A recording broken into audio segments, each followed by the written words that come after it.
يا محمود، يا محمود انا تعبان ومش قادر، حاسس اني بغرق يا محمود. شوف، هي مش مسألة تضييع وقت، هي الحكاية حكاية مرض ولازم تتعالج منه. طب ازاي ابطل؟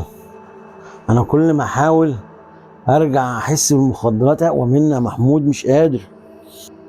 اول خطوة هي الاعتراف. لازم تبقى معترف ان انت عندك مرض وعايز تتعالج منه. يعني روح مستشفى؟ انا خايف الناس تعرف يا محمود وشغلي يروح مني.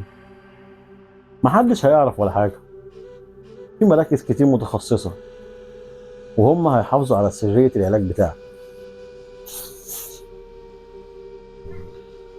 طب الوجع بتاع اول ايام يا محمود، انا تعبان جامد قوي ومش قادر، مش بستحمل يا محمود. الوجع ده كام يوم وهيروح، ده اسمه اعراض انسحاب، والدكاتره متخصصين وهيساعدوك في كل حاجه، ما تقلقش. طب وايه اللي خلاك تكمل وما ترجعش يا محمود؟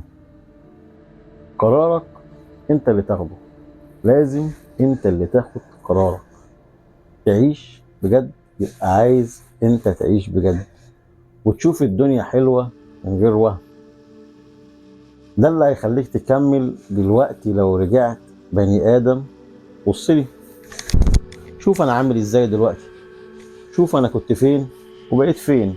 انا الحمد لله دلوقتي فخور بنفسي. يا رب اقدر اعمل كده يا محمود، انا تعبان. هتقدر، بس لازم الخطوة الأولى. دلوقتي لازم تعرف، عيش مبطل أحسن ما تبطل تعيش.